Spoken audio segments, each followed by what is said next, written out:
فرض کنید شما برای رفتن به محل کارتون یه مسیر مشخص دارید که یا ممکنه مثل یک کارمند هر روز اون مسیر رو طی کنید و یا مثل یک کشاورز باشید و در بازه‌های زمانی مختلف به اون زمین کشاورزی خودتون سر بزنید. اما یک روز که دوباره می‌خواید این مسیر رو طی بکنید، متوجه بسته شدن مسیر میشید. چرا که ترک‌های عجیبی بر روی زمین ایجاد شده و ممکنه زمین زیر پاتون فرو بریزه. و یا وقتی رو زمین کشاورزیتون سر میزنید، متوجه یک چاله عظیم و عمیق درون زمین خودتون میشید. این دقیقاً همون بحران خاموشیه که به اون فرونشست زمین میگن.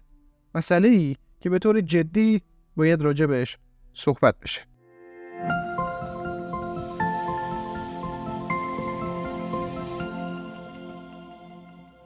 وقتی در رابطه با فرونشست زمین صحبت میکنیم باید حواسمون باشه که این اتفاق ممکنه به دلایل مختلفی مثل استخراج نفت، معدنکاری، جنس خاک و خیلی از موارد دیگه رخ بده. اما اونچه که ما میخوام امروز درون این ویدیو راجبش صحبت کنیم فرونشست حاصل از برداشت بی‌رویه از آبهای زیرزمینیه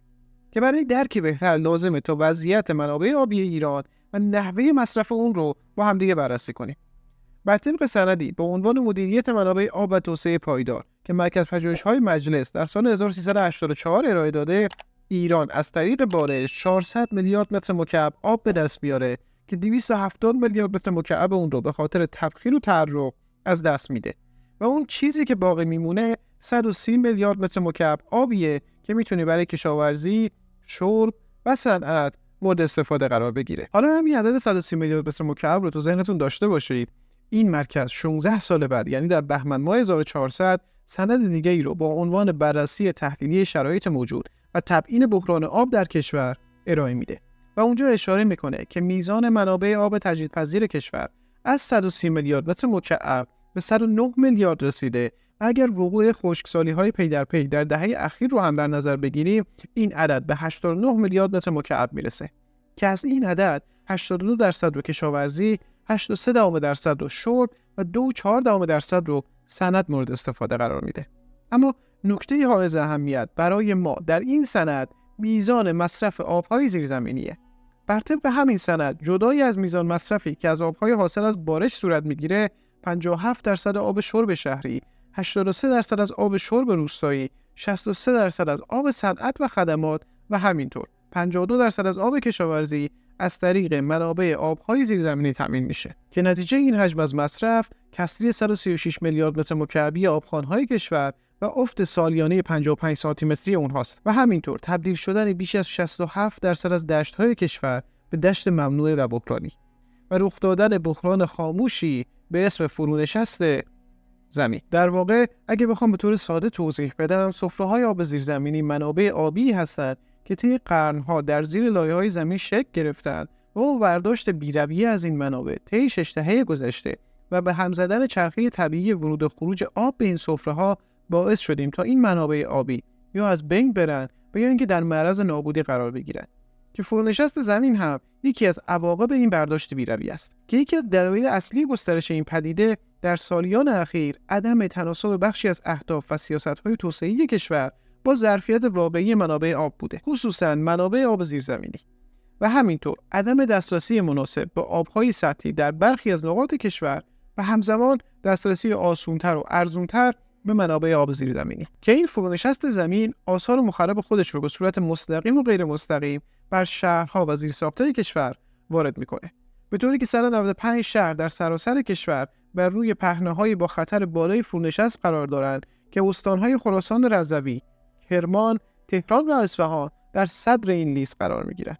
به عنوان مثال تو خود اصفهان حدود 10,000 کیلومتر مربع شامل 30,300 واحد مسکونی و به طور ویژه پالایشگاه نیروگاه برق شهید منتظری، ورزشگاه نقش جهان، فرودگاه بین‌المللی شهید بهشتی، پست‌های خطوط انتقال نیروی فشار قوی، شهرک صنعتی محمودآباد، خطوط انتقال سوخت به فرودگاه ناین و سگزی، خطوط قطار شهری به ویژه خط اصفهان به شاهینشهر و ابنیه تاریخی مثل پل‌های روی رودخانه زاینده رود در معرض تهدیدهای ناشی از فرونشست قرار دارند و حتی در خود تهران هم فرونشست زمین به صورت مستقیم زندگی 2,300,000 نفر رو تحت تاثیر قرار داده و مناطق 17، 18، 19، 20 و 21 رو به طور جدی تهدید میکنه و زیرساخت‌های مهمی مثل فرودگاه امام خمینی، فرودگاه مهرآباد، خطوط انرژی بخش جنوب غربی، و خطوط قطار شهری و مترو در معرض خطر فرونشست قرار دارند. و بر طبق گزارش مرکز پژوهش‌های مجلس، حدود 8 میلیون واحد مسکونی